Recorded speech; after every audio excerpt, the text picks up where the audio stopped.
안녕하세요. 블랙스톤 H입니다. 자, 우리가 데이터 속에서 어떤 진실을 찾아냈다고 칩시다. 근데 그 추정값이라는 거 과연 얼마나 믿을 수 있을까요? 오늘은요, 진짜 좋은 추정량이 되기 위해서 반드시 통과해야 하는 아주 혹독한 세 가지 시험에 대해 알아볼 겁니다. 이 기준만 딱 알면 여러분도 데이터 분석의 챔피언을 가려낼 수 있게 되는 거죠. 자, 그럼 함께 시작해 볼까요? 자, 한번 생각해 보세요. 우리 손에는 데이터의 일부, 그러니까 표본만 있어요. 근데 우리가 진짜 알고 싶은 건 뭐죠? 바로 전체 그림, 모집단의 진실입니다. 이 제한된 단서만 가지고 어떻게 모집단 전체를 가장 잘 꿰뚫어 볼 수 있는 최고의 추정값을 찾아낼 수 있을까? 이게 바로 오늘 우리가 풀어야 할 아주 흥미로운 미스터리입니다. 이 최고의 추정량을 찾기 위해서요, 우리가 세 개의 아주 혹독한 관문을 한번 통과시켜 볼 겁니다. 첫 번째 관문은 불편향성인데요.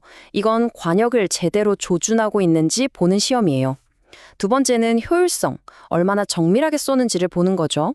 그리고 마지막 관문은 일치성인데, 이건 뭐랄까 경험이 쌓일수록 실력이 느는지를 확인하는 겁니다. 이 모든 시험을 다 통과한 진짜 챔피언, 블루까지 만나본 다음에 핵심만 딱 정리해드릴게요. 자, 그럼 첫 번째 관문으로 바로 떠나보시죠. 자, 드디어 첫 번째 시험대에 오를 시간입니다. 바로 불편향성. 이 시험은 우리 추정량의 조준점이 과연 정확한지 그걸 판가름하는 아주 중요한 첫 단계입니다. 그럼 불편 추정량이 대체 뭐냐? 아주 간단히 말하면요, 평균적으로 정답을 맞히는 추정량입니다. 그러니까 여러 번 추정을 하다 보면 어떤 때는 실제 값보다 좀 높게 나오고 어떤 때는 좀 낮게 나오기도 하겠죠?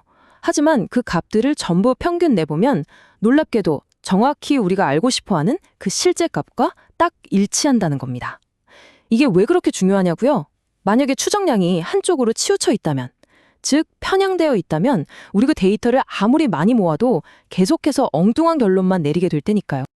자, 이 그림 한번 보세요. 정말 한눈에 들어오죠?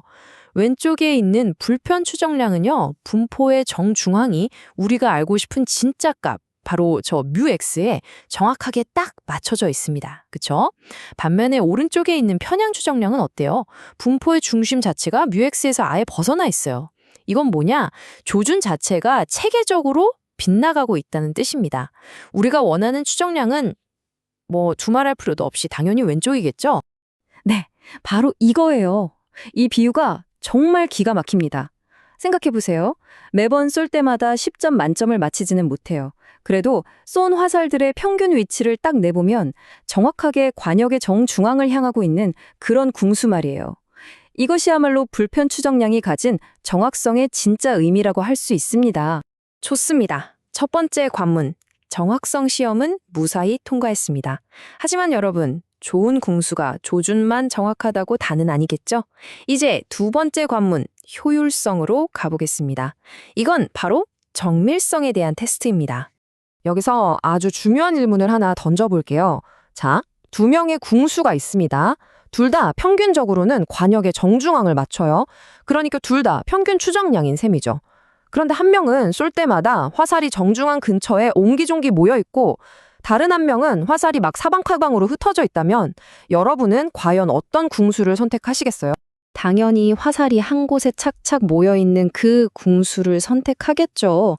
바로 이 슬라이드가 그 답을 보여주고 있습니다. 여기 보면 두 개의 불편 추정량이 있는데요. 표본 평균의 분포가 어때요? 훨씬 더 뾰족하고 날렵하게 생겼죠? 이게 바로 분산이 더 작다는 뜻입니다. 이렇게 오차가 적고 일관성 있는 추정량을 두고 우리는 더 효율적이다, 이렇게 부르는 겁니다. 자, 여기 있는 이 숫자 1.571, 이게 도대체 무슨 의미일까요? 이 경우에는요, 표본 중앙값의 오차 범위, 그러니까 화살이 흩어지는 정도가 표본 평균보다 무려 57%나 더 넓다는 뜻입니다. 와, 둘 다 관여대 중앙을 노리긴 하는데 한쪽이 실수를 훨씬 더 많이 한다는 거죠. 자, 이제 누구를 믿어야 할지 선택이 아주 명확해지지 않나요? 바로 그겁니다. 그러니까 효율성이란 건 여러 개의 정확한 도구들이 있을 때 그중에서 가장 정밀하고 가장 실수가 적은, 다시 말해 최소 분산을 가진 최고의 도구를 선택하는 기준인 셈이죠. 자, 이제 정확하고 심지어 정밀하기까지 합니다. 정말 대단하죠? 이제 딱 마지막 관문 하나만 남았습니다. 바로 일치성입니다. 이건 우리 추정량의 학습 능력을 보는 테스트라고 생각하시면 딱 맞아요. 일치성이라는 건 뭐냐면요. 우리가 데이터를 더 많이 주면 줄수록, 그러니까 표본의 크기가 커지면 커질수록 추정값이 점점 더 진짜 정답에 가까워지는 그런 성질을 말합니다. 데이터라는 경험이 쌓일수록 더 똑똑해지는 추정량이라니? 바로 그런 추정량이어야 우리가 믿고 쓸 수 있겠죠? 와, 이 슬라이드를 보세요. 일치성이 뭔지 정말 역동적으로 보여주네요. 표본 크기, 즉 n이 25일 때는 분포가 좀 넓게 퍼져 있었죠? 그런데 n이 100이 되니까 어떻게 변하나요? 보세요. 분포가 점점 더 좁아지면서 실제 값인 뮤 x를 중심으로 완벽하게 모여들고 있습니다. 이야, 이것이 바로 일치성의 힘입니다. 데이터가 많아질수록 우리의 확신도 그만큼 커지는 거죠. 자, 불편향성, 효율성, 그리고 일치성까지 이 험난한 세 개의 관문을 모두 통과한 챔피언에게 우리는 아주 특별한 칭호를 부여합니다. 이건 마치 계량경제학의 명예의 전당에 오르는 이름과도 같아요. 바로 블루입니다. 이 블루는요, Best Linear Unbiased Estimator의 약자입니다. 자, 하나씩 한번 풀어볼까요? 먼저 best, 최고라는 뜻이죠. 이건 가장 효율적인, 즉 최소 분산을 가진다는 의미입니다. 다음 linear, 선형이라는 건데요. 이건 계산 방식이 데이터들을 그냥 단순하게 더하고 가중치를 주는 식이라 복잡하지 않다는 뜻이에요. 이해하기 쉽다는 큰 장점이 있죠. unbiased, 이건 우리 다 방금 배운 거죠. 평균적으로 정답을 딱 맞히는 불편향성을 가졌다는 거고요. 마지막으로 estimator는 추정량이라는 뜻. 이 모든 조건을 만족하는 최고의 추정량이 바로 챔피언, 블루인 겁니다. 자, 이렇게 해서 오늘의 험난한 여정을 모두 마쳤습니다. 우리가 그토록 찾아 헤매던 최고의 추정량이 갖춰야 할 조건들 마지막으로 한번 싹 정리해 볼까요? 앞으로 어떤 추정량을 만나든 이 세 가지 핵심 질문만 기억하시면 됩니다. 첫째, 불편향성. 이거 평균적으로 정확한가? 둘째, 효율성. 이게 가장 정밀한 방법인가? 셋째, 일치성.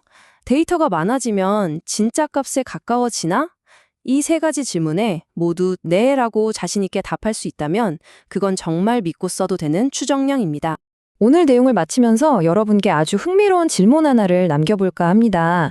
만약에요, 어떤 추정량이 평균적으로는 관역에서 살짝 빗나가요. 즉, 편향되어 있어요. 그런데 쏘는 족족 거의 같은 자리에 딱딱 꽂힌다면, 그러니까 분산이 아주 작다면, 과연 이 추정량이 불편 추정량보다 더 유용할 수도 있을까요? 이 정확성과 정밀성 사이에 아주 깊은 고민, 한번 곰곰이 생각해 보시면 정말 재밌을 겁니다. 오늘 설명은 여기까지입니다. 감사합니다.